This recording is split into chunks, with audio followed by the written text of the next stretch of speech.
something that I'm very familiar with, obviously. 3 trophies at 2 different schools, from Hinsdale Central and my father, Coach Corky King, yeah.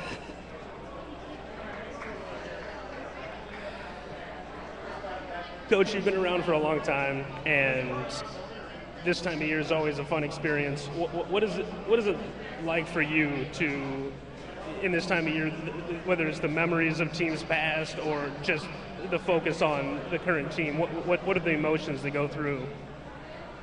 Well, you're right. I've been at it a long time,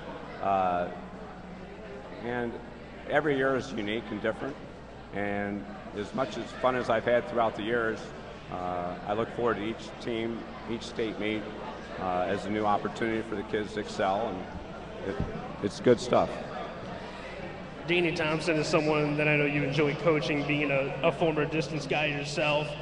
What's it like day in, day out? Obviously, he swims really fast when the meets come around, but to coach him in practice? Danny's an exceptional swimmer. I have a very tough time challenging him. Almost everything I give him, he's lights out.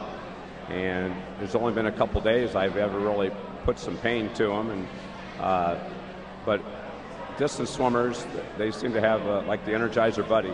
You know, they just keep moving along, and he's no exception. And I enjoy training the distance kids, and Danny's one of the best. Is it hard for you you talked about having a hard time challenging him in practice. What sort of things, when he does swim in these meets, do you use to challenge him, because he can't swim against C.J. Smith every week? Well, through the last couple of years, we've done a lot of, negative split swims and some strategy things that will come into play when he does swim the better swimmers. So we look at every meet that he swims as a learning experience. No matter how fast he goes, we try something different and hope that someday it'll come in handy.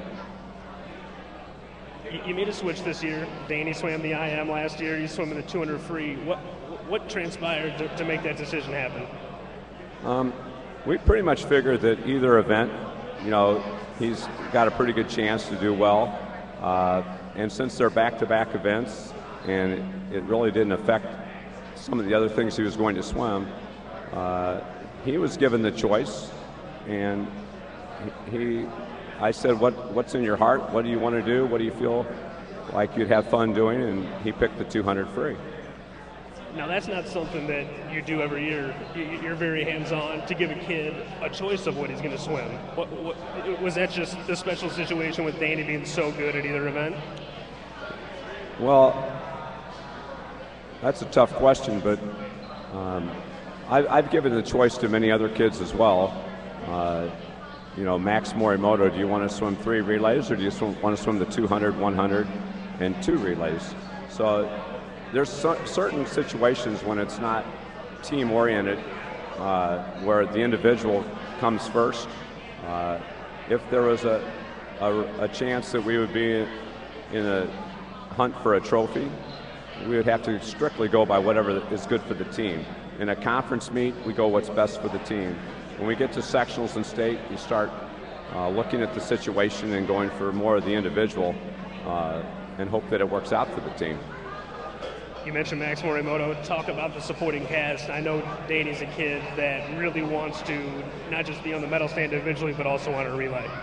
Yeah, I mean, Max is probably our next best swimmer for the relays. But, Ben Marsh, C.J. Van Wormer, Mike DeSalle, all these guys are great supporting cast. They drop pretty well at the end, and I think Danny's excited to have them, and they're, of course, excited to be on something with Danny Thompson. So I think they're very excited, and I'm excited for them to be a part of that. You got a couple guys that are first-time state qualifiers on relays. Is it you have to treat them differently in any way than guys that have the experience, or do the guys like Thompson that have the experience sort of lead them by example? I think you kind of ask them a couple questions and see to what extent their nervousness, where it's at, and guide them through it a little bit and make sure they understand what they're getting themselves into. And you do that far enough advance that they're not freaking out. And But I think the excitement level of a state swim meet, even though a couple are their first times, they've been watching. Mike DeSalle's a big swim buff and knows a lot about the swim meets. Ben Marsh's got a 50 back. He'll be down and back so fast he won't know what hit him, and he's super excited. So those two first-year guys are going to do great.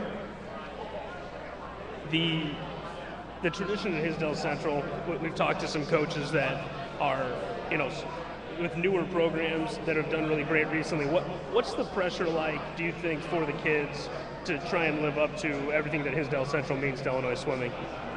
I don't think anybody's going to try to live up to 12 or 13 consecutive state titles. I don't think that's what they need to do, and we talk about not doing that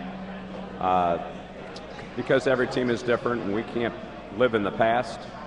We look at every season as something new and different, and they have to form their own identity, and it certainly isn't on them to honor that old tradition. But what they do is they try to honor the tradition in the fact that they don't want to give up.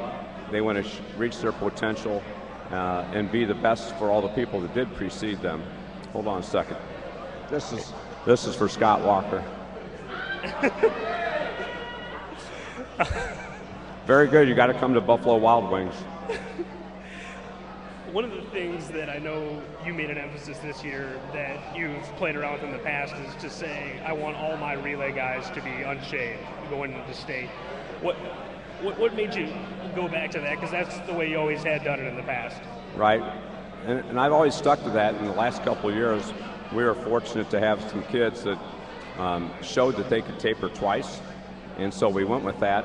And I don't feel that's the case this year, and like I said, every year is different, and we needed to go back to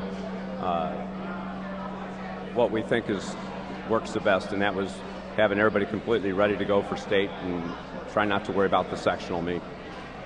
The last thing I want to ask you is, going back to Danny and you being a distance buff, do you ever get caught up watching him swim the 500 specifically? Do you ever look at it like suddenly you're a fan and you got to snap out of it? I'm pretty much in the zone when he's swimming. I do this a lot with all the swimmers, but the 500 you have more time to do it. But I do pretty much live vicariously through their swims, and almost as if I'm swimming the race with them and trying to feel what they're feeling and think what they're thinking. And I think that helps me get them through that, especially in the 5. You have some time to give them some reassurance during the race that things are going well, and I really enjoyed that part of it. Well, I know you'll have them ready come Friday. Good luck. Hopefully you get those relays in so Danny has more swims. Luck is good. Thank you. Yeah.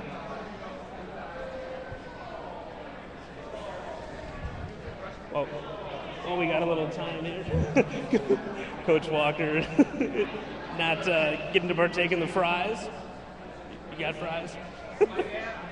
Yeah, Coach Adams next. I tried to scare him yesterday. I told him everyone else canceled and that he'd have to be on for 2 hours.